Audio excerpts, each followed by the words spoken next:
Sometimes I think the hardest losses in life are the ones nobody sees. Not because they aren't important, but because they never physically existed. You can't point to them, you can't hold them, you can't show them to anyone. And yet, you still grieve them. I know I do. Because every now and then, I find myself thinking about a life that never happened. A version of my future that once felt inevitable. A future I quietly expected. A future I built inside my mind for years. And the strange thing is, for a long time, I never realized I was mourning it. I thought I was disappointed, frustrated, maybe a little lost. But what I was actually experiencing was grief. The grief of an imagined life. When we're young, we create stories about the future. Not intentionally, almost automatically. We picture who we'll become, where we'll live, who we'll love, what we'll achieve, how our lives will unfold. We don't see these things as possibilities. We see them as expectations, as destinations, as the natural direction of our lives. And because of that, we become emotionally attached to futures that haven't happened yet, sometimes long before reality has a chance to respond. I remember being younger and believing certain things would happen by now, not because anyone promised me, because I promised myself. I thought I would be further ahead, more accomplished, more secure, more certain. I thought some questions would already be answered. Some struggles would already be over. Some dreams would already be real. And when I look around now, life looks different than I imagined. Not necessarily worse, just different. And sometimes that difference hurts more than I expect. Because reality isn't competing with reality. Reality is competing with a dream.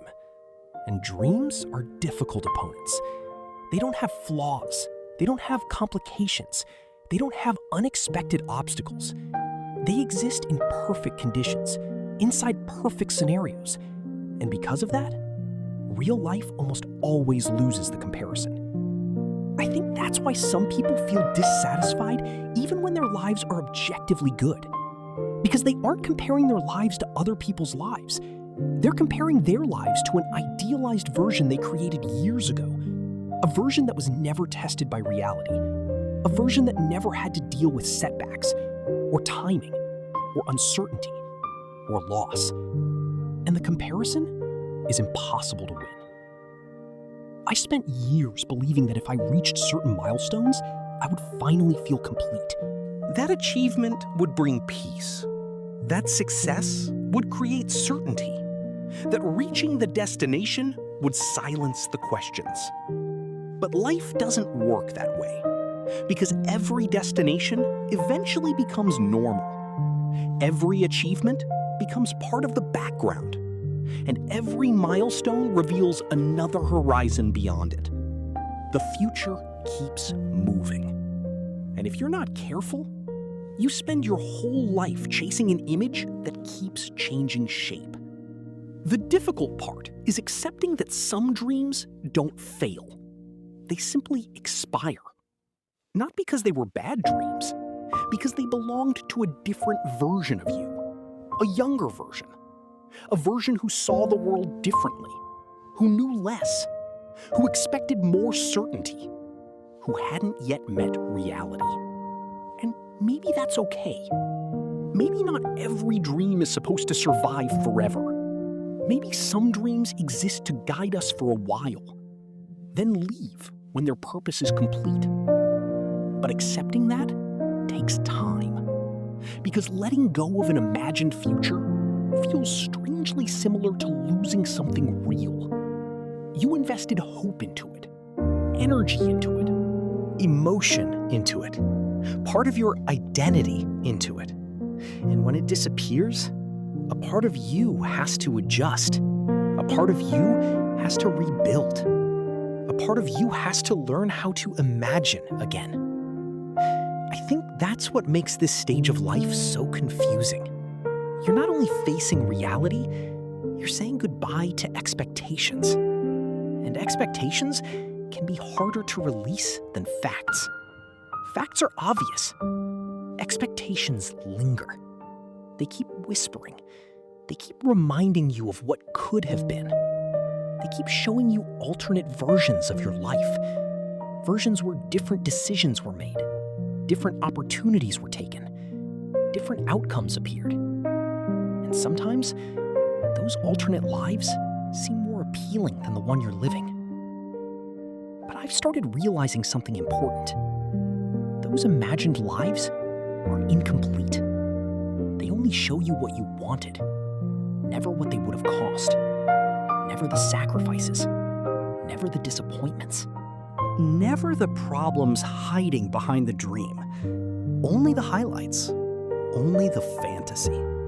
And fantasies are always easier to love than reality.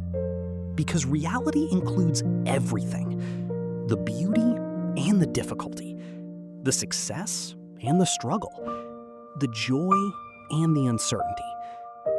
The older I get, the more I understand something. The goal isn't to make reality match the life you imagined. The goal is to fully enter the life you actually have. Because while I've spent years mourning futures that never happened, I've sometimes overlooked the life that did. The people who are here, the experiences that shaped me, the lessons I couldn't have learned any other way, the unexpected opportunities that appeared only because the original plan failed. Maybe the life I imagined never happened, but that doesn't automatically mean the life I received is lesser. It only means it's different. And perhaps maturity is learning how to stop negotiating with the past, how to stop arguing with reality, how to stop demanding that life become the version you expected, and instead, learning how to appreciate the version that arrived. Because eventually, there comes a moment when you realize something. You can spend your entire life mourning the road you didn't take, or you can finally start walking the one you're already on. And maybe peace begins the moment you stop asking, why didn't my life happen the way I planned? And start asking, what can I build with the life that actually did?